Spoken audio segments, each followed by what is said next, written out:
पुराने ज़माने में एक अजीम बादशाह रहता था। उसकी सल्तनत वसी थी, खजाने सोने से भरे थे, लश्कर ताकतवर था और दुश्मन उसका नाम सुनकर कांपते थे। मगर इतनी दौलत, इतनी ताकत, उसके बावजूद बादशाह एक ऐसी बीमारी में मुब्तला हो गया जो किसी हकीम, किसी तबीब, किसी दुनियावी दवा से ठीक ना हो रही थी। खौफ का माहौल था। बेहतरीन हकीम बुलाए, मगर सब ने सर झुका दिया। एक दिन वजीर आजम ने बादशाह से कहा, हुजूर, एक बूढ़ा हकीम है, शहर के पसमानदा इलाके में रहता है। होते हैं उसके हाथ में शिफा है। वो कुछ मांगता नहीं, मगर हर बीमार वहां से ठीक होकर जाता है। मुलाओं ने ठकी हुई आवाज में कहा। अगले दिन बूढ़ा हकीम महल में लाया गया। वो ना अमीर था, ना आलमिया लिबास पहने हुए था, सिर्फ एक सादा कपड़ा, एक लकड़ी का आसा और चेहरे पर नूर। बादशाह के करीब आते हुए उसने पहले महल की तरफ देखा। ऊंची दीवारें, सोने के फर्नीचर और बादशाह के इर्द गिर्द खौफजदा खादिम।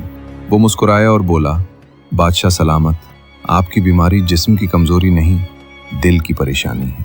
बादशाह हैरान हुआ, दिल की परेशानी? मैं दुनिया का सबसे ताकतवर बादशाह हूँ, मुझे किस बात की परेशानी हो सकती है? हकीम ने कहा, बादशाह सलामत, ताकत सब कुछ नहीं, इंसान के अंदर एक खला होता है। वो पुर ना हो तो आदमी चाहे तख्त पर बैठा हो या फुटपाथ पर, वो बीमार रहता है। जाननी है?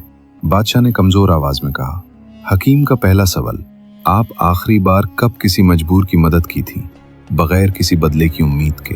बादशाह ने कहा, मैं बहुत मसरूफ रहता हूँ सल्तनत के मामलात में। हकीम ने आह भरी।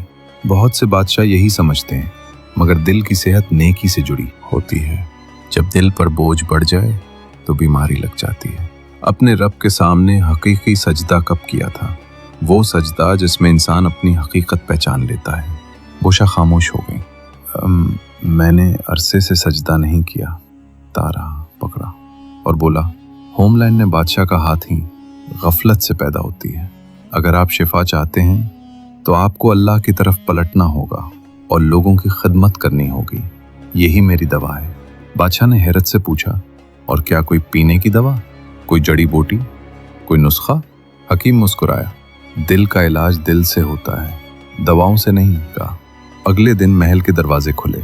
बादशाह तख्त से उठा, कंधों पर सादा चादर डाली और शहर के गरीब इलाकों में गया। किसी के घर राशन पहुंचाया, किसी के इलाज का खर्च दिया, किसी यतीम के सर पर हाथ फेरा, कन्वी का कर्ज उतारा। पूरा शहर हैरान था कि वही बादशाह है जो कभी महल से बाहर नहीं निकलता था। बादशाह के अंदर एक अजीब सुकून उतरने लगा। दिल का बोझ कम हुआ, चेहरे पर नूर आया और जिस्म में वो ताकत लूटने लगी जो महीनों से खत्म हो चुकी थी। और उसी रात बादशाह ने फजर से पहले बेदार होकर अल्लाह के सामने सजदा शुक्र किया। वो सजदा लंबा होता गया, उसकी आंखों से आंसू बह रहे थे। वो कह रहा था, ए मालिक, मैंने तकब्बुर किया, मैंने दुनिया को सब कुछ समझा, मुझे माफ कर दे। हकीम दूसरे दिन आया और बादशाह को देखकर मुस्कुराया। इलाज काम कर गया। मैंने दौलत में खुशी तलाश की थी, मगर मुझे सुकून आज रब के सामने झुक कर मिला है। मेरी बीमारी दूर हो गई है। बादशाह सलामत। जिस्म की बीमारी हमेशा दिल की सफाई से ठीक होती है। दिल साफ हो तो जिस्म भी मजबूत होता है, जिंदगी भी। वहां बीमारी ठहरती नहीं।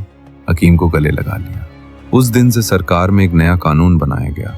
हर जुमे को बादशाह खुद गरीबों के दरमियान जाएगा और उनकी खिदमत करेगा। पूरा शहर बदल गया और बादशाह की हुकूमत तारीख की सबसे रहमत वाली हुकूमत कहलाई। कहानी का पैगाम ये है, अल्लाह के जिक्र में है। ये दिल को ताकत देती है, दिल की मुरम्मत दे देता है। रहम हो, अल्लाह उस दिल में नूर भर देता है।